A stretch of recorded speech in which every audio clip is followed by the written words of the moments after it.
Olá, meus caros, uma boa noite a todos vocês. Nós estamos aqui iniciando mais uma gravação do nosso querido programa Pé na Linha. Mais uma vez você vai conseguir assistir a gente ou pelo vídeo ou então apenas o áudio pelo seu agregador de streaming favorito, né? Então, para quem está assistindo a gente pelo vídeo, a gente vai dar uma pequena pausa aqui agora na fala, só para a gente fazer a introdução do programa, né? A abertura do programa para quem está escutando a gente no áudio, tá? Então, fique com a abertura do nosso programa. Você não sabia que a nossa opinião era necessária, mas agora você não vai conseguir viver sem ela. Que desagradável, hein? Que beleza.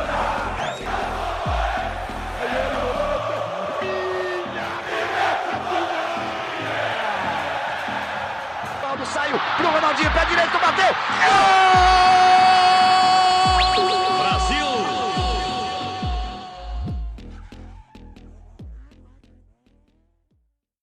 Perfeito, para quem está com a gente aqui no vídeo, a gente vai começar agora com os destaques da semana.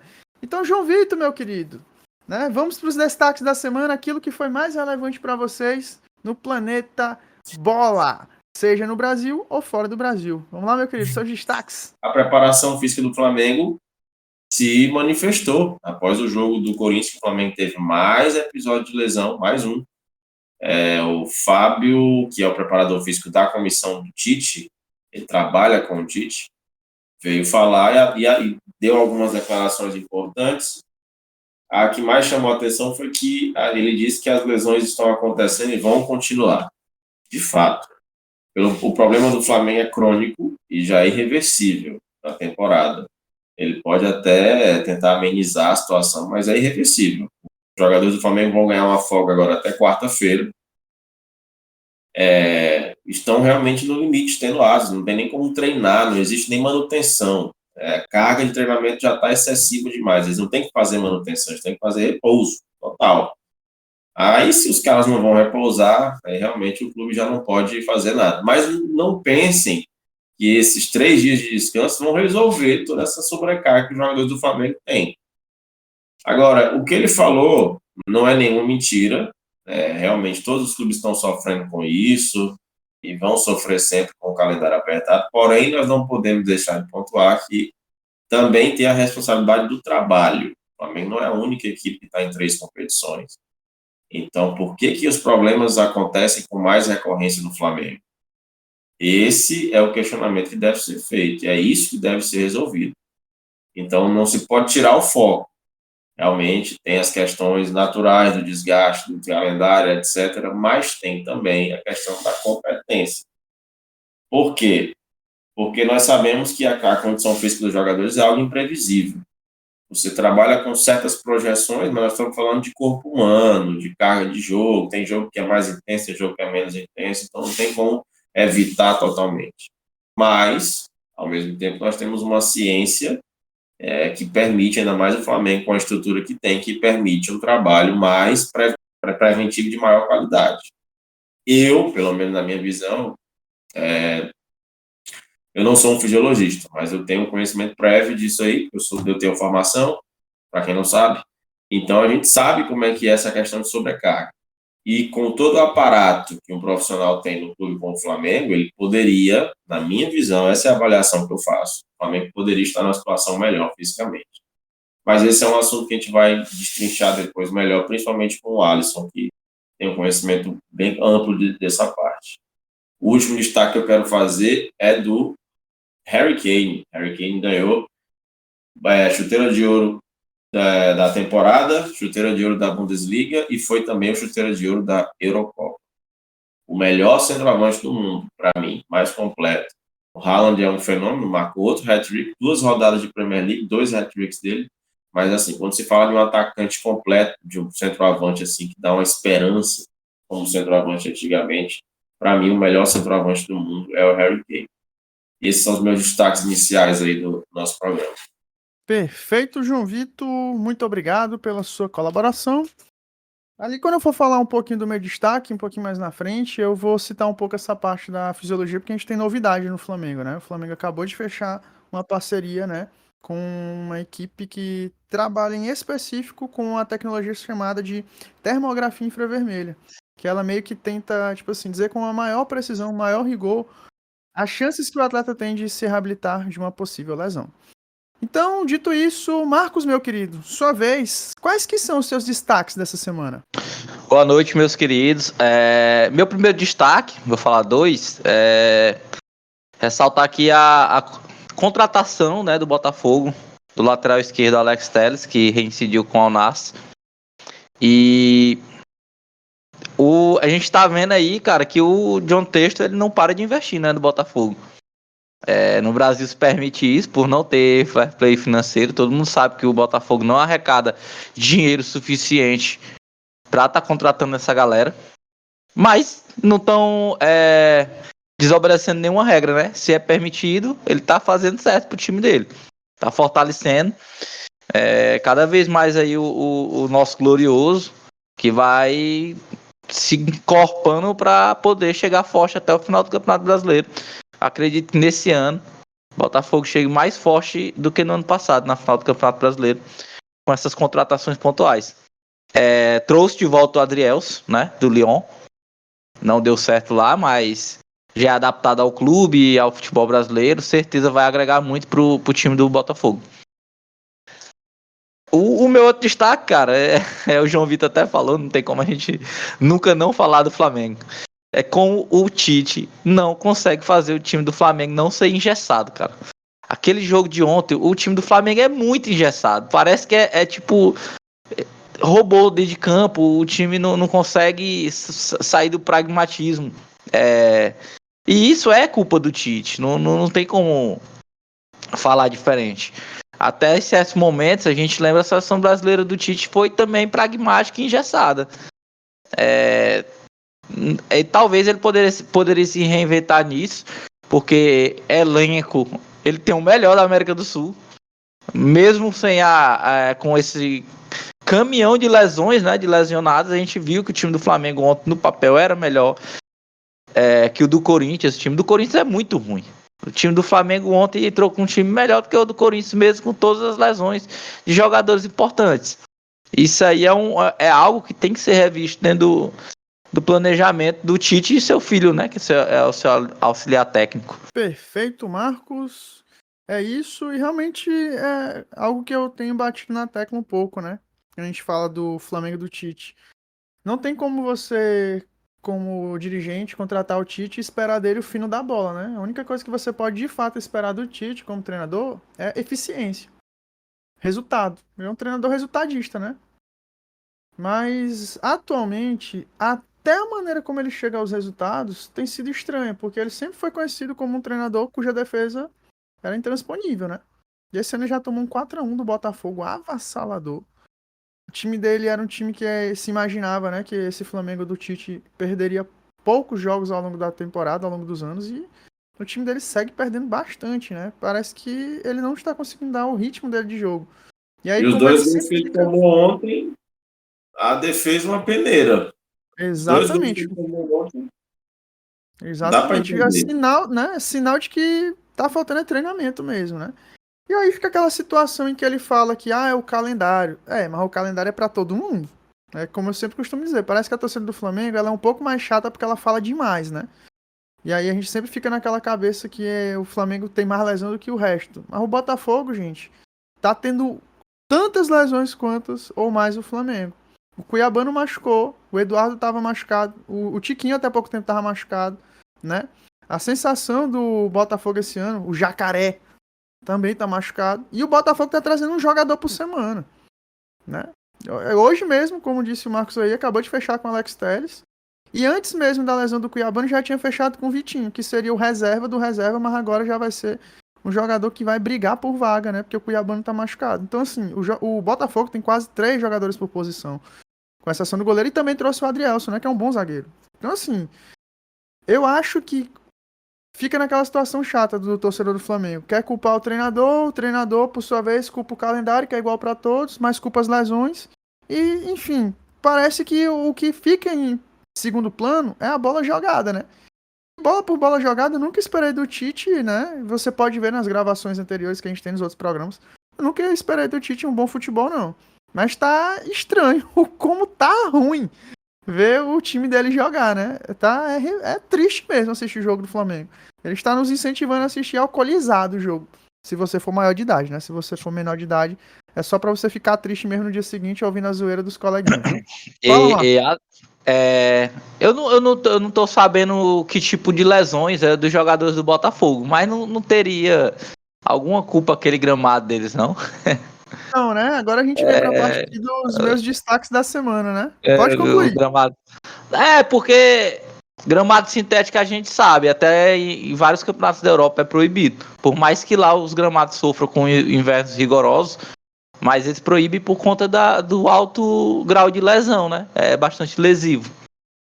Perfeito. Então, eu vou até comentar um pouco disso, né? Aqui nos meus destaques. Que assim, eu tenho 2 destaques apenas essa semana, né? Destoando um pouco, não gosto muito de falar do Flamengo, porque eu acho que já se fala demais do Flamengo e a gente já tem 3 flamenguistas aqui no programa, né? Eu, o João Vitor, o Amaro e um que odeia bastante o Flamengo, entre aspas, né? O Amaro. Ele ama falar do Flamengo, então ele é flamenguista, né? Porque ele ama falar do Flamengo. Então são 4 flamenguistas aqui no programa. Mas é porque a gente acaba tomando um pouco de tempo e os meninos já pontuaram muito do que eu poderia pontuar. Mas os meus destaques da semana são, primeiro, o Atlético Mineiro parece que deu uma acordada, né?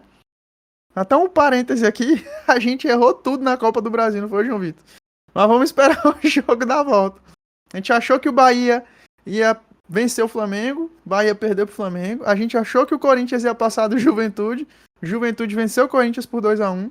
A gente achou que o Atlético Mineiro ia perder pro São Paulo, deu São Paulo, aliás, deu Atlético Mineiro, né?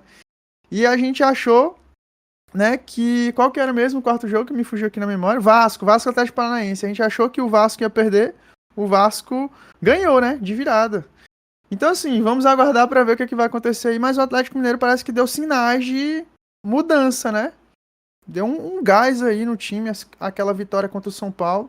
E agora, nesse final de semana, teve uma virada incrível contra o Grêmio, né? Nos últimos 3 minutos para acabar a partida, o Eduardo Vargas entrou e incendiou o jogo. Isso dá um ânimo para o Atlético Mineiro. E assim, a gente que gosta de assistir futebol bem jogado, a gente quer mais é que tenham grandes clubes bem. E apesar de sermos flamenguistas, a gente gosta de ver bom futebol. E se o Flamengo ganhar, melhor ainda, né? Então esse é o meu destaque, parece que é essa retomada do Galo forte e vingador, né? Até porque ninguém fica na crise sempre, toda hora, todo tempo. Uma hora essa maré muda. E o meu outro destaque é um destaque, no meu ver, negativo do Flamengo. Porque assim, a gente fala o que for do Flamengo, né? Em relação à preparação física e tudo mais e tal.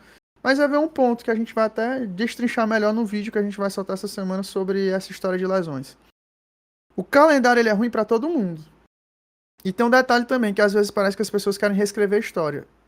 No futebol europeu, o Manchester City, né? Volta e meia o Guardiola reclama do calendário também. E os atletas lesionam, mas ele tem muito atleta no elenco, não é mesmo? O Chelsea estava aí com seus 55 atletas. Gente, a cada ano que passa, a intensidade do jogo muda e o intervalo de tempo que antigamente na Europa a gente achava que era muito, tá cada vez não sendo, porque olha só, aumentaram a quantidade de jogos na Champions League, né? Aumentaram-se também a quantidade de jogos nas Copas Nacionais, nos campeonatos nacionais, está cada vez caminhando para se aproximar mais.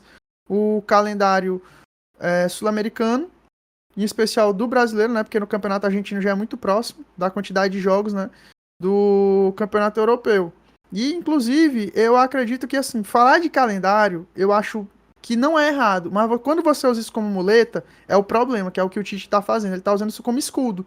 Ele e a comissão técnica dele. Né? Quer falar, João Vitor? Pode ir. Não, porque tu falou do Guardiola aí, só para não morrer. O Guardiola falou, após a vitória do City, que a pré-temporada do City vai acabar agora. Uhum. Ou seja, o campeonato começou, mas ele considera que a pré-temporada do City vai até a data FIFA. Então, acabou de falar que ele volta e meia reclama do calendário, podemos entender que ele está também falando que o calendário atrapalha. Então, é que pelo que eles planejaram, a pré-temporada do City vai acabar justamente agora, com a data FIFA. Exato.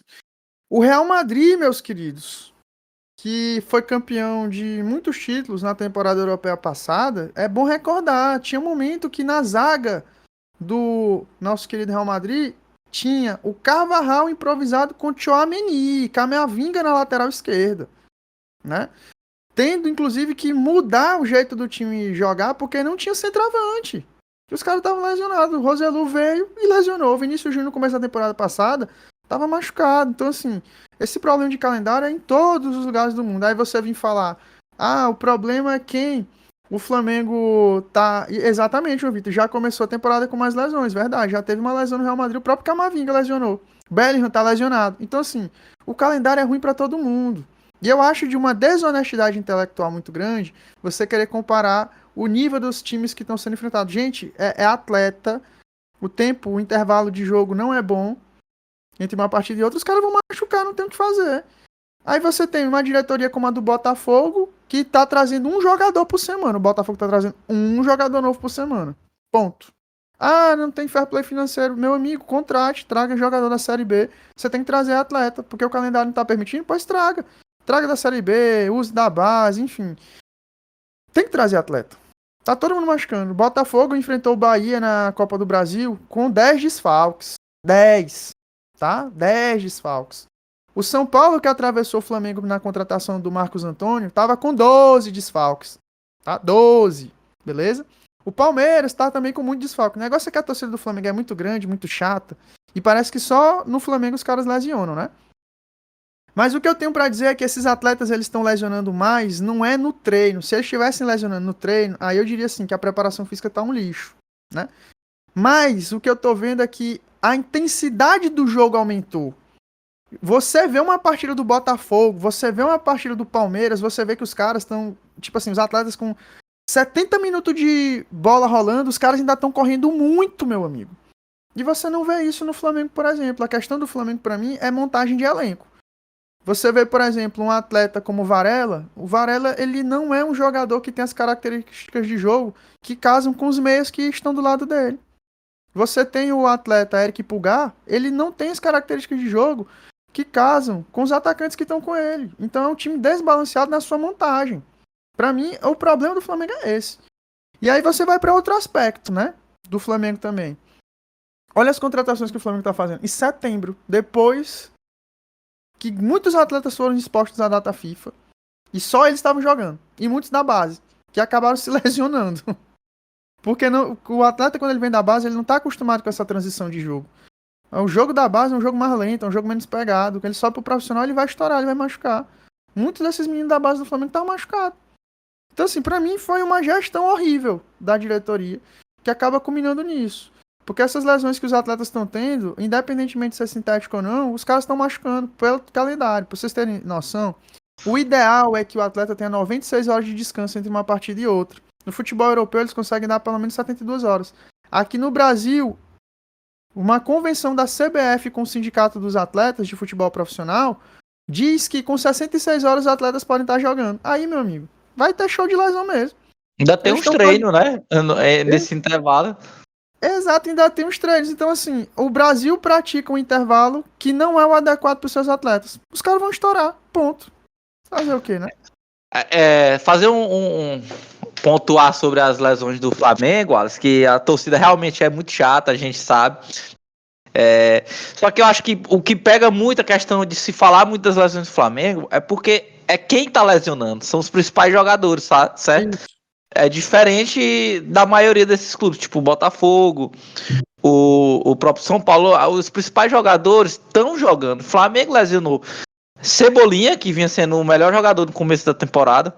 Arrascaeta, que não tem nenhum jogador que substitua ele dentro do elenco. O Pedro.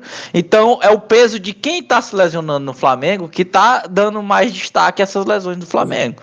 Exato. E tem um ponto aqui, antes de passar a palavra pro João Vitor, que o Flamengo também tá com um componente de azar muito grande, né? Porque, veja só, eu vejo a galera falando de preparação física, beleza, mas olha só, pra você ver como às vezes o torcedor do Flamengo ele se emociona e não reflete direitinho. O Michael, ele fez a pré-temporada dele com quem? Com Jorge Jesus, né? O querido Jorge Jesus, que existem algumas viúvas, né? E não tá errado não, ser viúva do treinador que deu um Brasileirão e Libertadores pro Flamengo, né? Mas beleza, Michael fez a pré-temporada dele com Jorge Jesus. Mesmo Jorge Jesus que bateu o recorde de vitórias consecutivas na história do futebol mundial, viu? Ou seja, a preparação física dele não é ruim não, é boa. E o Michael era titular em grande parte desses jogos. Michael escorregou, pô, teve um estiramento. É azar, pô. O Flamengo também tá naquela fase que tá de dia e à noite. Tem dia que é noite, né? É o que o Flamengo tá vivendo, pô. É azar pra caralho também. O flamenguista tem que entender isso aí. Tá na hora de começar a fazer os trabalhos, viu? Tirar o nome da geladeira, botar o nome dos adversários, pra ver se muda o cenário. Fala, João Vitor. Não, o caso do Michael também, que é importante a gente falar, é que o Michael vinha num trabalho de pré-temporada. E o ritmo é outro. Ele tinha feito apenas 2 jogos, depois do período de férias que ele teve com o Al Hilal. E quando ele veio jogar aqui no Brasil, na estreia dele, foi um jogo já de temporada, já na reta final, nível muito alto, fisicamente falando. Aí não tem jeito. Aí o cara tá fazendo um jogo que era para ele fazer daqui a 4 meses, ele já tá fazendo agora, nível de arte física. E o Michael, naquele jogo, correu pra caramba, fez gol, né? Tava empolgado com o retorno. Então foi um jogo que ele se entregou bastante fisicamente. Aí, o que acontece? Precisa poupar o cara. Tentou poupar, mas aí os outros problemas fizeram com que ele tivesse que entrar no jogo contra o Bahia. O que aconteceu? Se machucou. Agora tem uma lesão que vai parar um mês. Só deve voltar em outubro. E falando a respeito dessa condição de que todos os times vão ter lesões, é verdade. Eu só faço uma pequena observação aqui, que o Flamengo continua mesmo assim, pelo menos na visão que eu tenho, sendo o time que mais tem lesões. As lesões. E o problema também do Flamengo é que tem algo errado com a parte médica do Flamengo, que não é dessa temporada esse problema, é de outras temporadas também. Será que esses jogadores estão voltando, estão sendo liberados pelo departamento médico no tempo certo, com a sua devida condição física ideal para voltar a uma sobrecarga de treinamentos? Essa é a dúvida que eu tenho. Às vezes a gente culpa a preparação física, mas será que a parte lá médica está fazendo um trabalho bem feito? Porque o torcedor pode esquecer isso. Você tem o preparador físico, mas você tem também a equipe médica, que é quem avalia, que é quem faz as avaliações para poder liberar os jogadores. Então é preciso ter esse equilíbrio aí. E eu acho que essa sequência de lesões também passa pela equipe médica, porque a preparação física vai lidar, nesse momento da temporada especificamente, com essa sobrecarga de jogos.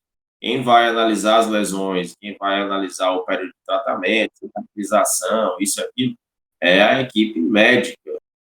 E o Flamengo está com esse problema há vários anos, não é de agora, vários anos. Então, tem algo errado aí. Por que todos os anos o Arrascaeta se machuca pelo menos 2, 3 vezes alguma lesão muscular? Todo ano é isso? Será que ele tem algum problema crônico de, sei lá, inflamação muscular, seja o que for? Por que certos nomes já são certos que vão machucar, que não vão aguentar uma sequência? Será que é genético? Alguma explicação tem que ter. E às vezes não é só a preparação física que vai dar essa resposta, a equipe médica também. Então, eu acho que tem uma responsabilidade da preparação física, sim. Acho que está devendo, sim. O que o Alisson vai trazer de dado é muito importante, porque o Flamengo está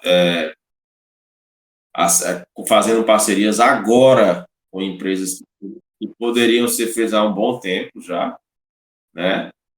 Como eu falei, o Flamengo tem dinheiro, a ciência é evoluída o suficiente para o Flamengo ter condições de ter um grupo de excelência, um trabalho de excelência. Não acontece isso no Flamengo, não sei por quê. Aí agora a pressão, infelizmente o Flamengo pode ter o dinheiro que for, mas o Flamengo parece que vai ser sempre o time que só vai funcionar na pressão. Quando começa a pressão, o Flamengo contratou 4 jogadores em uma semana e agora está tentando resolver esse problema aí. Então fica difícil. E, no fim das contas, o próprio Tite também. Eu queria fazer. Por que o Tite tem um estilo de jogo tão único que ele não consegue diversificar nada? Eu acho isso muito pouco para um treinador de futebol com tanta experiência. Ele só consegue jogar de um jeito. Será que ele não está vendo que o Flamengo está desgastado fisicamente? Será que não vale a pena uma nova estratégia de jogo? Eu não vejo isso no Flamengo. Será que ele não poderia usar um esquema com mais um homem de meio de campo, deixar apenas 2 homens lá na frente, tentar povoar e ter um pouco mais a bola? Porque eu vejo o Flamengo correndo muito atrás da bola, tentando fazer aquela marcação, pressão o tempo inteiro. Como você vai fazer isso com um time que está se arrastando? Será que não dá para ele ter um pensamento diferente do Flamengo, evitar que os adversários joguem mais, ter mais a bola? Porque quem joga a bola, quem joga pelada sabe. Quem cansa é quem corre atrás da bola. Tá com a bola, cansa menos. Então, por que esse Flamengo, será que não tem características para ser assim? Aí entra em outro ponto. O futebol hoje em dia é só aquele ponta, aquele monte de ponta, jogador que baixa a cabeça e fica correndo feito burro, feito jumento. Não tem ninguém para pensar, não tem ninguém particular. Pois é. Então, é uma série de coisas. Tem que casar todo mundo ali junto. Tá todo mundo cansado? Será que dá para o Tite fazer um jogo de 90 minutos naquela intensidade toda? Tá errando tudo na parte defensiva, tá errando tudo na parte de recomposição. O que está acontecendo? Parece que ele também está meio perdido. E não pode, realmente, como tu falou, não pode usar o argumento do calendário. O calendário é ruim para o Flamengo, é ruim para o Palmeiras, é ruim para o próprio Botafogo. E não dá para ficar o tempo inteiro abraçado com esse argumento aí, não. Perfeito. Inclusive, né, o Flamengo ele fechou agora, e era isso que eu tava falando, que é um destaque negativo. O Flamengo fechou agora uma parceria com uma empresa, né, Apollo Science, que é responsável por fazer análises termográficas, né, por termografia infravermelho de lesões dos atletas, né. E essa é uma empresa que, de certa forma, eu conheço, porque na época que eu trabalhei com isso, né, por conta do meu mestrado, eu cheguei a conhecer o cara que desenvolveu todo esse projeto, né, que é o professor Eduardo Pimenta, da UFMG. Um profissional, assim, de uma competência inacreditável. Foi fisiologista da seleção brasileira quando o Brasil ganhou sua primeira medalha de ouro olímpico no futebol. Prestou assessoria para o Atlético Mineiro. Durante anos foi fisiologista do Cruzeiro. E assim, o Flamengo está fechando agora essa parceria a esta altura do campeonato só me faz refletir sobre uma coisa, um único ponto. O Tite provavelmente deve ter chego e pedido o boné dele, porque é muita lesão acontecendo, né? Pra ele ficar com tudo isso na conta. Eu acho que já cansou um pouco essa história de ficar toda hora falando de calendário também da parte dele. E aí, curiosamente, após o preparador físico daquela declaração que o Marcos falou sobre as lesões vão continuar acontecendo, o Flamengo fecha essa parceria com uma empresa que trabalha com Del Valle, trabalha com a seleção brasileira, né? E entre outros clubes mais da Europa e aqui do Brasil. Coincidentemente, depois da fala do preparador físico do Tite, o Flamengo fecha essa parceria. Aí lembrar, é um ano político. Meu amigo, se o Tite, que é o melhor escudo possível para essa diretoria, sair, quem é que assume esse Flamengo? Quem é que vai assumir esse BO aí? De ser escudo para a diretoria se proteger de porrada.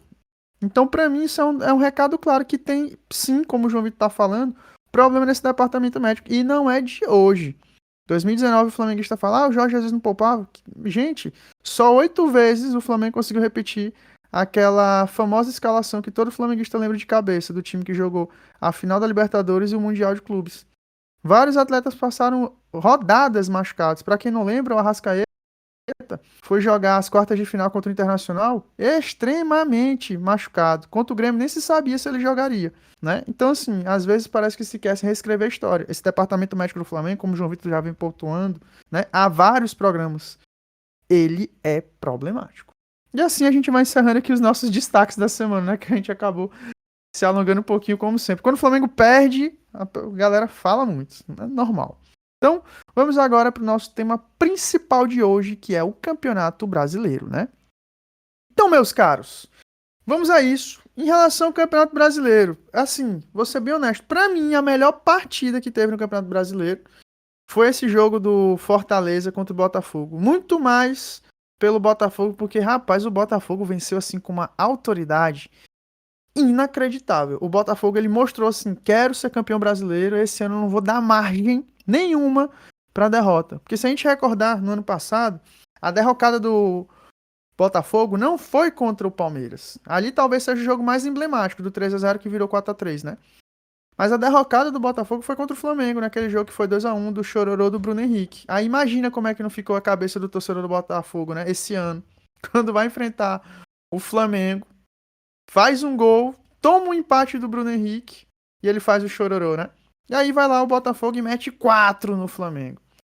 Na sequência, o Botafogo, num jogo dramático que parecia que ia repetir a história contra o Palmeiras, vai lá e se classifica, né?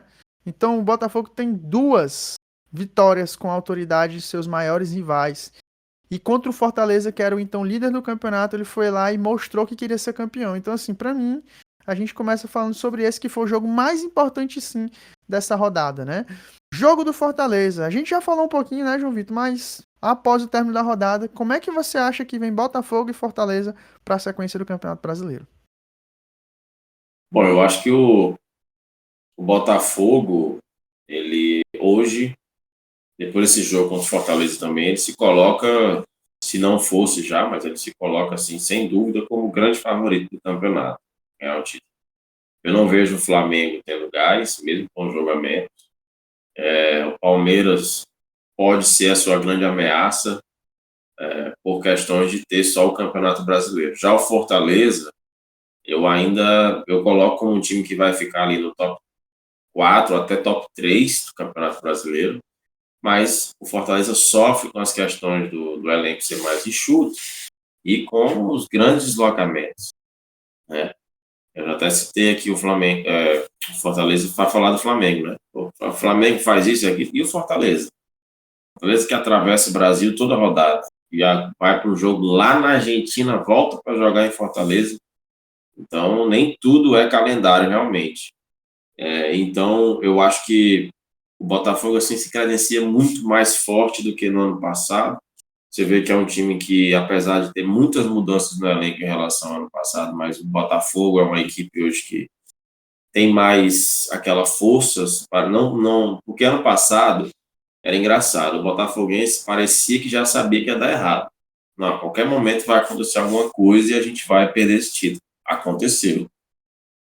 Mas esse ano não, esse ano parece que o torcedor, o time, o elenco, a energia é de um time mais forte, um time preparado. Então eu não vejo o Botafogo perdendo essa força. E eu vejo que são esses 4 possíveis campeões. Botafogo, Palmeiras, Fortaleza e Flamengo, hoje, né? No Flamengo eu não aposto que vai ter forças para chegar, porque como a gente acabou de falar, o time está morto em campo. Fortaleza tem essa questão do calendário, ainda está na Sul-Americana, pode ser, é um grande, inclusive, candidato ao título da Sul-Americana, pode ser que seja o momento de escolher entre um e o outro. E o Palmeiras talvez seja ameaça porque é um time competitivo, né? Não pode não estar jogando nada, mas é competitivo, já pontuou de novo na rodada. Não tem jeito, o Palmeiras vai até o final. Mas não tem time no Brasil hoje melhor do que o Botafogo, mais acertado que o Botafogo. Não tem, não adianta. E é esse o grande ponto a favor do Botafogo. Tem um time que está, além de estar muito bem treinado e vivendo um momento muito bom, ainda está se reforçando, como vocês falaram aí. Então, esse jogo mostrou muito disso.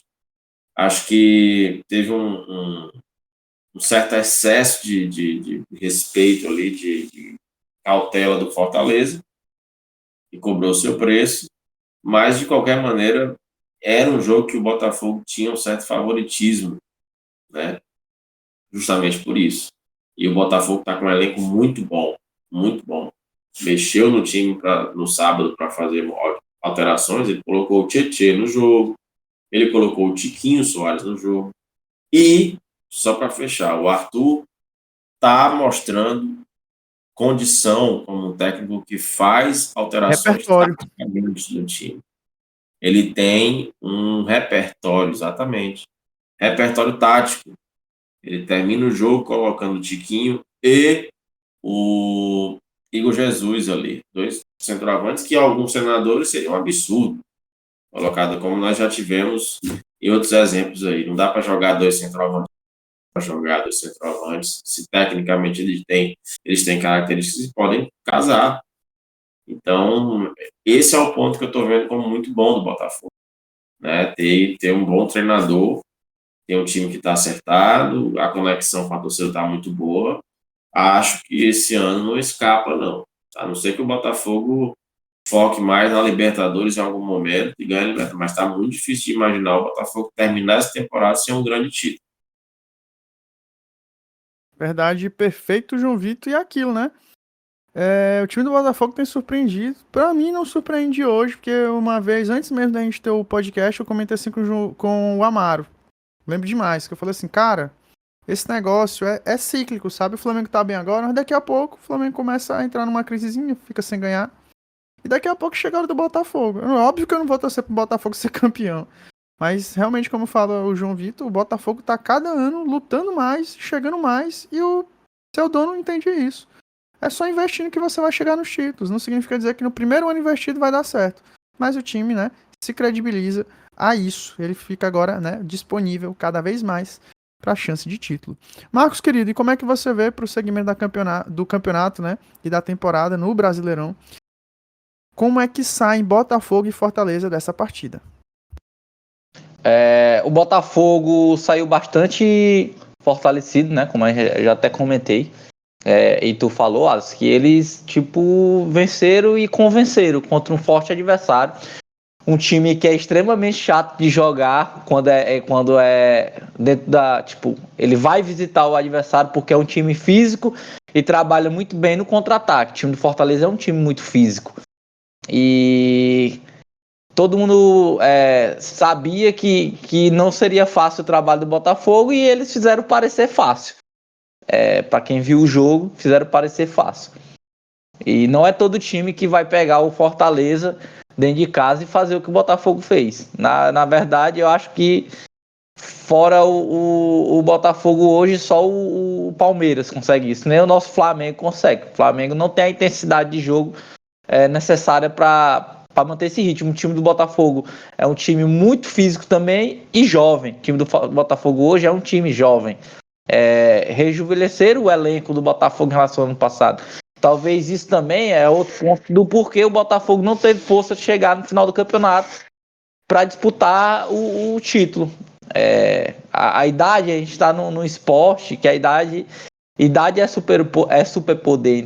Então um time jovem, bem treinado, bem fisicamente, ele mantém uma qualidade de jogo maior. O Botafogo eu acredito que vai disputar, ele vai priorizar até, talvez.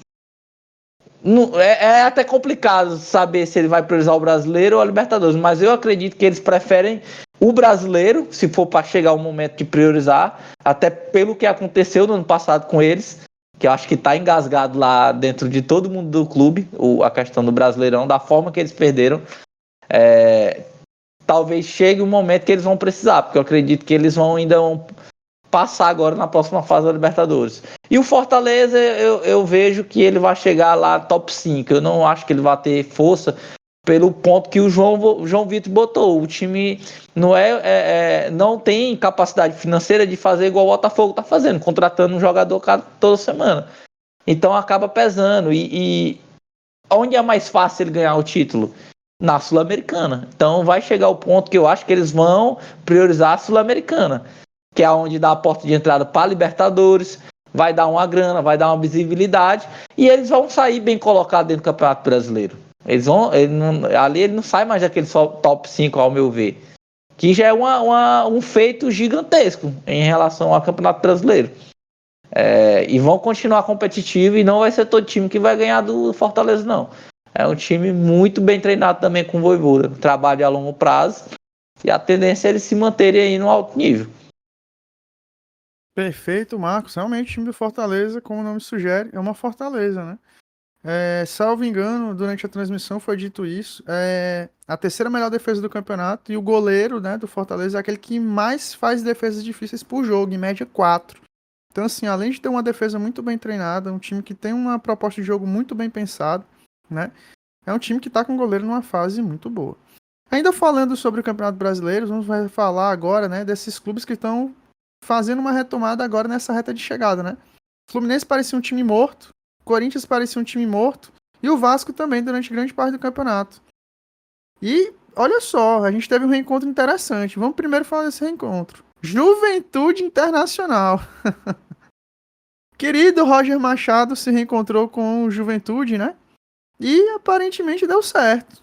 Jogaram notas de R$3 nele, chamaram ele de mercenário. Enfim, né? Coisa de futebol. João Vitor, querido, e aí? Como é que foi esse reencontro do Internacional com o Juventude? Foi uma importante vitória pro Inter. O Inter faz mais um campeonato aí de sobrevivência, né? De Pelo menos está existindo ali, né? Esse é o time do Inter. Não foi o jogo que eu acompanhei, eu vi só os gols e alguns lances, mas e foi uma partida daquele jeito, né? Partida de campeonato, que era importante pontuar, e para o Inter foi muito importante, para o Roger Machado também, foi uma vitória que dá um pouquinho de confiança para ele, ainda mais por todo esse cenário que foi criado, né? Mas é um resultado assim típico do Inter, que vai cumprir tabela até o final do campeonato e quem sabe aí beliscar uma vaguinha num torneio intercontinental. Não está ainda livre da queda, né? Mas não acho que vai correr tanto risco assim. Mas vai ficar mais uma vez no campeonato de meio de tabela. É isso aí, João Vitor. E Marcos, meu querido, para você, como é que você vê essa retomada do Internacional agora no campeonato? Ele tá mesmo retomando? Será que agora dá para o torcedor do Internacional sentir o dedo do Roger Machado? Cara, o Inter é um time peculiar, cara. É igual é o mesmo caso do Atlético Mineiro, o Internacional.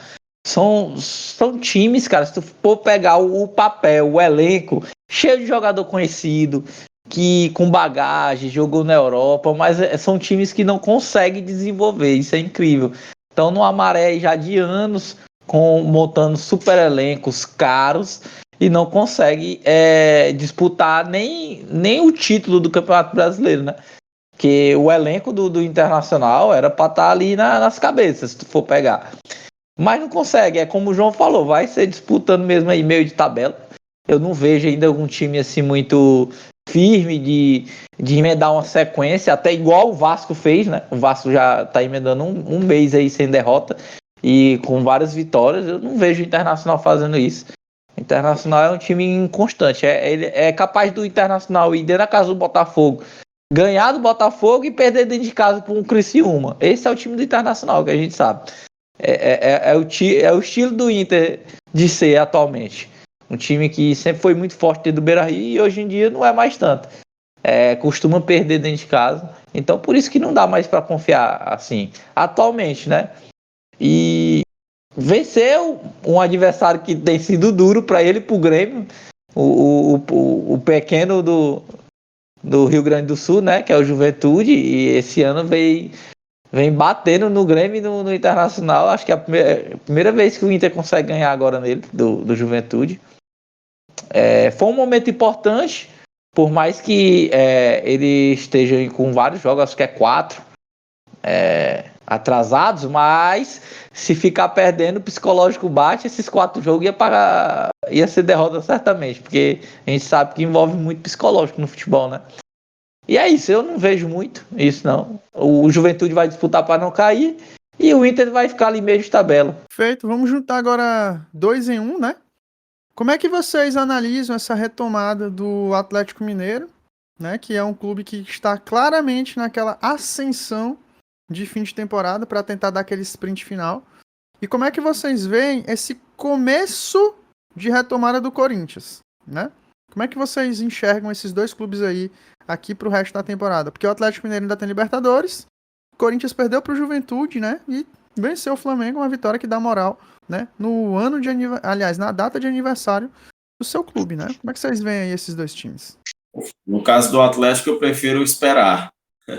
Por quê? Porque ganhou do São Paulo, eu não estou querendo tirar o mérito de jeito nenhum da vitória, foi uma grande vitória, mas aconteceu um dia depois do falecimento do Esquerdo e não sei até onde isso interferiu ao time do São Paulo. Eu não assisti o jogo para ter uma opinião formada sobre a partida, porque foi no mesmo horário do jogo Flamengo e Bahia. Já no jogo de ontem, é bom frisar que o Atlético teve uma penalidade aí, um dos pênaltis marcados, que foi polêmico, e o Atlético estava perdendo o jogo por 2-0 para o Grêmio, com um jogador a mais. Então, sinceramente, o jogo saiu de uma partida que poderia ser até um caso de demissão do Gabriel Milito para uma vitória, uma virada nos minutos finais. Então não foi aquela vitória, foi pela superação, por ter buscado o placar, mas não foi aquele jogo bom, não. Eu acompanhei esse jogo aí, inclusive teve mais um gol da lenda Bright White, né? Chegou, tá fazendo seus gols aí no Grêmio. E Acabou que a expulsão do jogador do Grêmio foi aí polêmica para algumas pessoas, para outras já nem tanto. Eu sei que o Atlético ainda não fez aquela atuação para dizer assim, o time está arrumado. Contra o São Paulo, ao que me parece, foi um jogo mais de competitividade, e contra o Grêmio foi uma virada nos minutos finais. Então, tem os méritos das duas vitórias, mas o jogo em si, do Atlético, não me parece ter sido animador. Já o Corinthians enfrentou. Eu acho que. Eu também não quero tirar os méritos do Corinthians, mas a maneira que o Corinthians foi superior ao Flamengo ontem mostra também o quanto o Flamengo está desorganizado na parte do seu treinador, né? Jogou muito mal o Flamengo, tanto é que o Corinthians foi superior assim com tranquilidade. Não era isso que se esperava pelo momento das duas equipes. Mas o Corinthians, desde quando o Ramon Dias chegou e desde quando o Hugo assumiu aquela função de goleiro, pessoas podem até achar que não, mas um grande goleiro muda completamente a equipe, e até agora ele está fazendo um excelente trabalho. Mas o Corinthians tem acertado algumas coisas que tem feito o time ser competitivo. O próprio Thales Magno também chegou e deu uma qualidade maior. E o Ramon Dias, na minha opinião, mais uma vez fazendo um bom trabalho. Já tinha feito no Vasco e no Corinthians também está fazendo um bom trabalho. Acho que o Corinthians... eu nunca achei que o Corinthians fosse cair. Assim, ter essa convicção, vai cair. Nunca achei. Acho que o Corinthians estava já em alguns momentos dando alguns sinais, mas agora está tendo uma sequência de um time mais competitivo. Vai jogar horrivelmente num dia, não vai jogar bem sempre, mas tem jogado partidas boas, ou pelo menos regulares, com mais frequência do que anteriormente, desde que o Ramon Dias assumiu. Isso pode ser um motivo de esperança para o torcedor. Perfeito, João Vitor. E é isso. Marcos, querido, como é que você está vendo aí esse Atlético Mineiro e esse Corinthians liderado atualmente por Thales Mágico? O que é que você acha aí desse time? Eu acabei de citar, né, na minha última fala, que o Atlético Mineiro é o mesmo caso do Internacional. No papel é um elenco top, cheio de jogador aí com rodagem, até no futebol europeu, mas que não passa confiança, cara. Os caras, tipo, vai lá no Morumbi, vence o São Paulo e perde dentro de casa. É um time que não consegue engrenar, tipo, convencer, jogar e convencer. Como foi anos atrás, né, que o Atlético Mineiro quebrou o jejum de Campeonato Brasileiro. Era um time convincente, que a gente sabia que era duro de ser batido, que praticava um futebol competitivo. Nem sempre é obrigado um time jogar um belo futebol, não. O que importa é ser competitivo. O que faltou ontem pro Flamengo foi, já passando pro lado do Corinthians, competitividade. O time do Corinthians, eu nem acho que, tipo, falta muita técnica ali, no time é limitado tecnicamente, mas eles foram competitivos. Brigaram, batalharam e ganharam nisso no Flamengo, ao meu ver. O time do Flamengo é um time, parece que perdeu ou ganhar, tanto faz às vezes, entendeu? E já entro no ponto do que eu quero dizer sobre o Corinthians, que eu acho que ali é ilusão. Eu acho que o Corinthians vai continuar nessa de dificuldade de ganhar seus jogos e eu acho que já não ganha o próximo rodada do Brasileirão, que é contra o líder do Botafogo, fora de casa. O Corinthians, ele, por ser limitado tecnicamente, ele acaba tendo sérias dificuldades em jogar no seu domínio, porque ele tem a obrigação de atacar, tem a obrigação de propor jogo. Ontem, o Flamengo, por ser característico, o Flamengo estava propondo jogo, controle de bola, o que deixava mais à vontade o Corinthians. Mas quando o Corinthians pega um Juventude, quando pega um Criciúma dentro de casa, como foi contra esses times dentro de casa, é terrível, não sai nada. Ali, se não for o garro para achar uma bola, algo, não espere nada de ninguém diferente. Então, eu não acho que o Corinthians está numa ascensão, não. Melhorou o futebol, né, praticado, a gente vê isso, mas eu também não tenho essa certeza que ele não vai chegar no final do campeonato não disputando o rebaixamento, não. Eu acho que ele vai escapar, se escapar vai ser mesmo ali na beira da zona da degola. E pra gente fechar o programa de hoje, né, vamos falar aqui dos dois últimos times que sobraram, né, pra gente falar mesmo. Nossos dois clubes que são conhecidos como clubes da virada e clubes do amor, né? Vasco e Palmeiras. E aí? O Vasco tá com 8 jogos que não sabe o que é perder. Ontem venceu de novo Vitória e o Vasco já tá em 8º no Campeonato Brasileiro. E o Palmeiras ontem, né? Como sempre, foi lá, fez sua parte, futebol competente, eficiente. Teve umas porradas sendo eliminado pelo Botafogo e pelo Flamengo, né? Mas é isso. O Palmeiras parece que segue vivo. Então, pra gente fechar o programa de hoje, o que vocês têm a dizer aí sobre o Gigante da Colina e o Alviverde Imponente? Vamos lá, o Vascão. O Vasco é o time, ele vai ter sequências boas, daqui a pouco vai ter uma sequência de 3, 4 jogos sem ganhar. Pelo menos essa é a avaliação que eu faço. E o que isso quer dizer? Isso quer dizer que vai ter que ser um time que vai precisar administrar muito bem essas crises, para nada desandar, né? Porém, chegar numa parte da tabela como o Vasco chegou agora, na parte de cima, já muda o ambiente, o time já ganha uma segurança maior, o Vasco já não olha tanto para o rebaixamento com esses últimos resultados. E o Vasco vem de 2 vitórias que deram muita força diante do Atlético Paranaense, que foram 2 viradas, e fez o time crescer, assim, se encorpar. A gente sabe que o campeonato, o futebol, o esporte em si, ele é muito feito de confiança. E o time do Vasco está ganhando confiança. Pode ser o ponto que talvez esteja fazendo diferença para o Corinthians agora. Mas eu vejo o Vasco bem parecido com o Corinthians. Não é um time que vai fazer partidas, um trabalho linear, assim, espetacular. Daqui a pouco o Vasco vai passar 2, 3 jogos sem ganhar, eu acho. E aí vamos ver o que vai dizer no final da balança. Então o Vasco tem que aproveitar esse bom momento. Por quê? Porque o Vasco tem limitações de elenco. O elenco do Vasco é bem limitado, né? Seu Coutinho chegou para ajudar, mas está lesionado. O Vasco tem uma dependência também do Verratti ali como centroavante. A defesa do Vasco ainda não se acertou, assim, uma defesa certa. E acho difícil que faça acertar com as peças que tem. Mas esse é um time que eu afirmo com certeza. Brigar para cair, para não cair, eu acho bem difícil. Quase 100% de chance já do Vasco não cair. Tem que pensar realmente mais aí em competição sul-americana no ano que vem. Seja a Libertadores ou a Sul. Já o Palmeiras é o Palmeiras. Não adianta. Competitividade é isso. Vai jogar feio quando precisar, mas vai ganhar. Vai ganhar com o gol 1-0 do Gustavo Gomes? Vai. Na jogada do Marcos Rocha? Vai. Mas vai ganhar porque tem essa competitividade.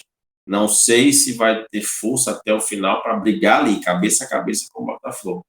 Mas hoje, analisando assim, fazendo a projeção, Fortaleza com as dificuldades que tem e o elenco bem mais enxuto e o Flamengo está só perdendo força, é o time que mais poderá ameaçar o Botafogo nesse caminho pelo título aí. Perfeito, João Vitor. E Marcos, como é que você vê aí, né, o nosso querido Gigante da Colina e o Palmeiras nessa reta quase que final do Campeonato Brasileiro? Parece que tá longe, mas já tá bem pertinho, viu? Falta pouco para acabar o campeonato. Nós estamos, salvo engano, agora na rodada 25, né? Faltam apenas 13 jogos. E aí, como é que chegam essas duas equipes? E vale lembrar, né? O João Vitor falou no começo do ano que o Internacional ia brigar lá embaixo, que é um time sem sal. E de fato é o que tem acontecido. E mesma coisa, o João Vitor falou que ele via o Vasco, que em algum momento o Vasco poderia se acertar e brigar por Libertadores. E o Vasco tá em 8º, hein? O Vasco emendar aí umas 3 vitórias consecutivas e próximo jogo já é Flamengo e Vasco. Flamengo naquela fase horrível, o Vasco subindo, hein? Então, Marcos, o que é que você acha aí do que pode acontecer aí nessa reta final de temporada desses dois clubes, Vasco e Palmeiras? Cara, falando do nosso Vascão, eu concordei com o João que, tipo, o Vasco também não é um time assim de muito confiança, não. Apesar dele estar aí com 8 jogos sem perder, emendou uma sequência boa de vitória. Mas eu acho que muito isso aí por conta do psicológico. Novamente, psicológico é muito importante, fator muito importante dentro do jogo. Quando você começa a perder, a tendência é que você perda mais ainda. E ganhar também. Ele começou a emendar bons jogos, outros nem tanto, mas conseguiu a vitória. Passaram a brigar mais. O treinador interino, que deve ser efetivado, deu uma ajustada no time, né? Mas eu acho que nem sei se ele vai, eu acredito que ele não vai chegar na Libertadores. Só um minuto.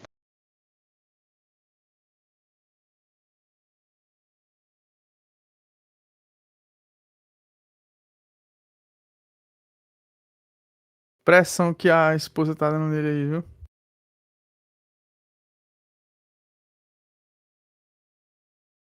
Bora, miserável, vou acordar cedo amanhã.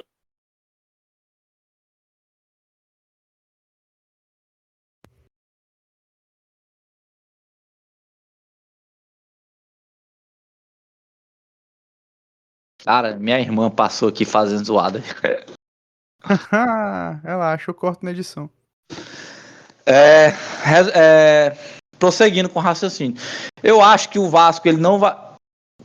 Uma pergunta aqui que agora me veio à mente. Quantas vagas para Libertadores esse ano? 4 vagas diretas, 2 pré-Libertadores, e se algum brasileiro ganhar a Sul-Americana, abre mais uma. Se algum brasileiro ganhar a Libertadores, abre mais uma. Então, até Porra! ali o 8º colocado tem chance. E como o Não. Fortaleza tá entre os 4 primeiros, né? Ele Sim. pode ganhar a Sul-Americana, e Flamengo e Botafogo. E tem o São Paulo, né, que tá ali em cima também. Então, entre as vagas da Libertadores, até o 8º colocado tem chance de ir pra Libertadores, né? Festival de Copas de Libertadores. Eu ia dizer que o Vasco não tinha chance de Libertadores, mas eu vou mudar. Com esse tanto de vaga aí, cara, pode ser que ele belisque uma pré. Não vai chegar aí entre os 4, né? Até porque já tá bastante longe. Mas tem chance sim de beliscar aí uma vaga nessa Libertadores. E Sula eu acho que já é certo, o Vasco vai disputar, no pior das hipóteses. Por bem da torcida do Vascão, nosso querido Vascão, esse ano eles não vão passar aquele perrengue que vem ano após ano passando, de chegar no fim de campeonato brigando para não cair, né? Nesse ano eles não vão ter pelo menos esse susto, essa coisa ruim. E o nosso Palmeiras, como vocês falaram, o Palmeiras é o Palmeiras. O Palmeiras sobrou só no brasileiro. Eles vão disputar só o Campeonato Brasileiro, então vão jogar todas as fichas dele no Brasileiro. E eu acredito que eles vão chegar forte, brigando cabeça com o Palmeiras. Com o Botafogo. Até porque eles têm dinheiro para contratar. Em algum momento, se precisar, eles vão contratar. Então, eles vão correr atrás desse título. E o Botafogo que não se cuide para não perder novamente pro Palmeiras o título. E detalhe, né? O time do Palmeiras, você pode estar pensando assim, tá fechando a janela. Gente, mas o Palmeiras é um time que não tem preconceito de pegar atleta em Série B, Série C e botar no time principal, não. Já visto que o Ronald Rios era um jogador que tava no Guarani, né? E tá jogando muita bola. Era da base do Flamengo, mas tava no Guarani. E tá jogando muita bola. O Palmeiras tem essa não. Confia no atleta, bota pra jogar, né? Então, basicamente, é isso, né, meninos? Encerramos aqui o programa de hoje. Falamos bastante sobre o Campeonato Brasileiro, falamos um pouco aí sobre o Flamengo. E, né, chegamos ao final de mais uma edição. Essa aqui é a 20ª edição do nosso programa principal, Pé na Linha. Tem as outras edições extras do programa, né? O programa Acréscimos, o programa Aquecimento, que por conta das nossas rotinas a gente não consegue alimentar da melhor forma possível. Estamos ficando cada vez mais ativos nas redes sociais, né?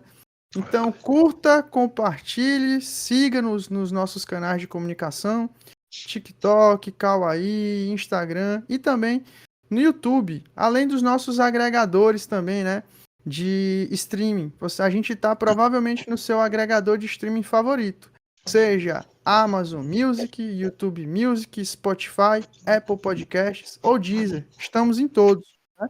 Então não tem desculpa para você não escutar a gente. Então, João Vitor, para quem está nos escutando nos podcasts, né, da vida, qual que é a pedida musical de hoje? Cara, eu vou pedir hoje o Rapa. Pode uma música aí do Rapa. Essa banda aqui já encerrou as atividades, mas a obra ficou, né? Para mim, a melhor banda de rock nacional que já existiu. Perfeito. Então, para quem está nos vendo apenas pelo vídeo, a gente encerra por aqui. Para quem está nos escutando no podcast, que é o nosso produto principal, um beijo, um abraço, até a próxima edição. Falou!